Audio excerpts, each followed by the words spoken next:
నేను ఒక మాట చెప్పదలుచుకున్నా. మిత్రులారా, చాలా మందికి పదవి వస్తే వాళ్ళ పరపతి పెరుగుద్ది, పదవి వస్తే వాళ్ళ గౌరవం పెరుగుద్ది, పదవి వస్తే వాళ్లకు వన్నె వస్తుంది. కానీ పెద్దలు జీవన్ రెడ్డి గారు 1981లో సమితి ప్రెసిడెంట్ గా ఎన్నికైన కాడి నుంచి ఇయాలకి 43 సంవత్సరాలైంది. 6 సార్లు ఎమ్మెల్యేగా, ఓసారి ఎమ్మెల్సీగా, మంత్రిగా ఎన్నో రకాలుగా వారు ప్రజా జీవితంలో ఉన్నారు. వారి వల్ల పదవులకు వన్నె వచ్చింది తప్ప ఏ రోజు కూడా జీవన్ రెడ్డి గారు ఆ పదవులను అడ్డం పెట్టుకొని అధికారం చెలాయించడానికో అవినీతికి పాల్పడడానికో ఏ రోజు కూడా ఆ పదవిని వాడుకోలే. నాకంటే ఎక్కువ కోరుట్ల, జగిత్యాల ప్రజలకు తెలుసు, కరీంనగర్, నిజామాబాద్ బిడ్డలకు తెలుసు. అందుకే ఇవాళ వాస్తవంగా వారిని నేను కరీంనగర్ నుంచి పోటీ చేయమని రిక్వెస్ట్ చేసిన.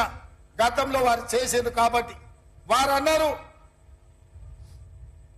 ముఖ్యమంత్రి గారు నా వయసు దాదాపుగా 68కి వచ్చింది, నేను నా ప్రాంత ప్రజల మధ్యనే ఉండాలనుకుంటున్నా. అందుకే జగిత్యాల ఎక్కడ ఉన్నదో, కోరుట్ల ఎక్కడ ఉన్నదో ఆ పార్లమెంటు, నిజామాబాద్ పార్లమెంటు నుంచే ఆ ప్రాంతంలో రైతులు ఉన్నారు. ఎర్రజొన్న రైతుల సమస్యలు ఉన్నాయి, చెరుకు రైతుల సమస్యలు ఉన్నాయి, ఒట్లు వండించడంలో గిట్టుబాటు ధర అవసరం ఉంది. అదే విధంగా పసుపు కావచ్చు, ఈ ప్రాంతంలో సోయాబీన్ కావచ్చు, మొక్కజొన్నలు కావచ్చు, అత్యధికంగా మామిడి తోటలు, ఇలా రీసెర్చ్ సెంటర్ పెట్టాలని మామిడి తోటల రైతులకు అండగా నిలబడాలి. నేను శాశ్వతంగా నా ప్రాంత రైతాంగానికి రుణపడి ఉన్నా. నా చివరి క్షణం వరకు, ఆఖరి ఊపిరి వరకు ఈ ప్రాంత రైతులకు అండగా నిలబడాలి. నాకు అవకాశం ఇవ్వండి నిజామాబాద్ నుంచి అని పెద్దలు చెప్పాను.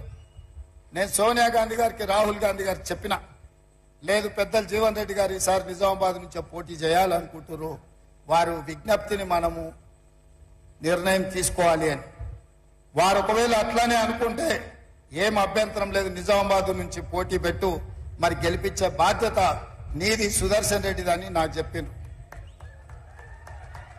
ఎందుకంటే కోరుట్ల, జగిత్యాల ఒక రకమైన వాతావరణం, మిగతా నిజామాబాద్ లో ఇంకొక రకమైన వాతావరణం.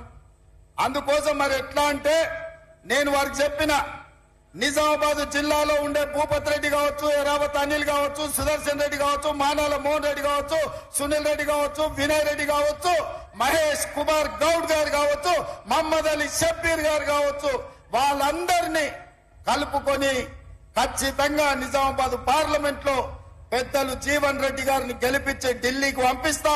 రేపు ఇండియా కూటమి కేంద్ర ప్రభుత్వంలో వారిని వ్యవసాయ మంత్రిగా చేయాలి. వాస్తవంగా నా మంత్రివర్గంలో అత్యంత కీలకమైన మంత్రిగా వారు ఉండాలి అని నేను భావించిన. కానీ జగిత్యాల అనుకోని పరిస్థితుల్లో ఫలితాలు తారుమారైనాయి. కానీ కొన్నిసార్లు ఓటమి కూడా అదృష్టాన్ని తెలుస్తుంది. నేను కొడంగల్ ఓడిపోయినా, అందరు అయిపోయింది అనుకోను, ఎంబడే మల్కాజ్గిరిలో ఎంపీకి గెలిపించారు, తర్వాత పిసిసి అధ్యక్షుడైన, ఆ తర్వాత ఈ రాష్ట్రానికి ముఖ్యమంత్రి అయిన మీరు ఆశీర్వదిస్తే. అంటే కొడంగల్ ఓటమి నాకు నష్టం తెచ్చిపెట్టలే, కొడంగల్ ఓటమి నాకు లాభాన్ని తెచ్చిపెట్టింది. నేను కూడా మొన్న జరిగిన జగిత్యాల ఎన్నికల్లో జీవనన్న ఓటమి ఇప్పుడు ఎంపీగా గెలిచి ఢిల్లీకి వెళ్లి కేంద్ర వ్యవసాయ మంత్రిగా తెలంగాణ రాష్ట్రానికి అవసరమైన నిధులు తేవడానికి 100% వారు ఉపయోగపడతారని నేను విశ్వసిస్తున్నా. అందుకే వారు చాలా విషయాలు ప్రస్తావించారు. నరసింహరావు గారు కూడా రత్నాకరరావు గారికి చేసిన పనులు, ఈ ప్రాంతం యొక్క పనుల గురించి ప్రస్తావించడం జరిగింది. నేను ఒక్కటే మాటిస్తున్నా మీకు, ఏవైతే ఇప్పుడు పెద్దలు జీవన్ రెడ్డి గారు, నరసింహరావు గారు ప్రస్తావించిందో వాటన్నిటిని పూర్తి చేసే బాధ్యత నాది. మరి ఈ 2 నియోజకవర్గాలలో 1,00,000 మెజార్టీ ఇచ్చే బాధ్యత మీది. మీరు సిద్ధమా లక్ష ఇవ్వడానికి? కోరుట్ల జగిత్యాలలో జీవనన్నకు 1,00,000 మెజార్టీ రావాలి. మీరు ఇస్తారు కదా. మీరు లక్షిస్తే మీకు 100 కోట్లు నిధులు ఇచ్చే బాధ్యత నాది. ఈ ప్రాంతాన్ని అభివృద్ధి చేసే బాధ్యత నాది. ఈ సీటు గెలిస్తే